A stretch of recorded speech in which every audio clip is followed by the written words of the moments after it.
My husband told me to quit playing around with your silly hobby, so I replaced his salary with it. When I married Kevin, I thought I'd hit the jackpot. He was charming, funny, successful, everything I thought a stable life needed. I worked as a receptionist back then. Clock in, clock out, boring, but safe. My outlet was painting. I'd set up a tiny easel on the balcony after work, coffee on one side, old records playing in the background, just me and the smell of acrylics. It felt like breathing. At first, Kevin said it was cute. He even bought me brushes once. But after we got married, cute turned into childish. He'd walk past while I was working on something and say, "You're still doing that?" Or worse, "You paint like my niece." It stung, especially because I'd never mocked his work. A corporate job he hated but bragged about anyway. He started complaining about how much supplies cost. You know, like $20 canvases were wrecking our finances while he bought new golf gear every month. Then one night over dinner, he dropped this line. "Maybe it's time to quit playing around with your silly hobby and focus on real things. Start acting like a wife." I don't know what acting like a wife meant in his head, but in mine, it meant trapped. That night, while he slept on the couch after too many beers, I stared at one of my half-finished paintings, a skyline reflected in water, and decided two things. 1, I wasn't quitting. 2, one day I'd make him eat those words. I started sneaking extra hours to paint, early mornings, lunch breaks, late nights after cleaning up dinner. I opened an Etsy shop, sold small ones for $40, then $80. It was never grand, tiny wins, but mine. A drunk coworker of Kevin's stumbled on my page by accident. He messaged me a compliment about one of my paintings. I guess he didn't realize who I was married to,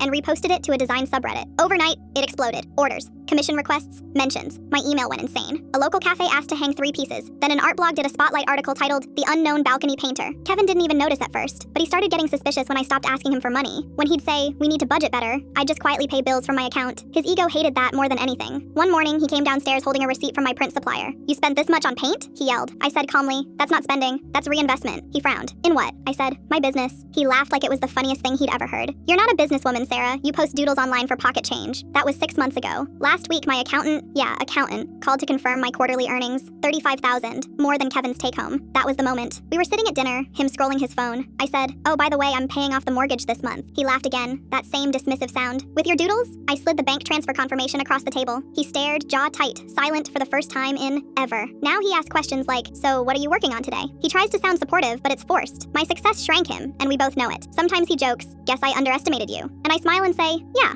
most people do. But between you and me, I'm not sure I'll stay." It's not about money anymore. It's about peace. That silence I used to find on the balcony, I want that for my whole life. Here's what I've learned. People who mock your passion are always the ones too afraid to chase theirs. And nothing terrifies a man like realizing the silly hobby he tried to kill saved the woman who stopped needing him.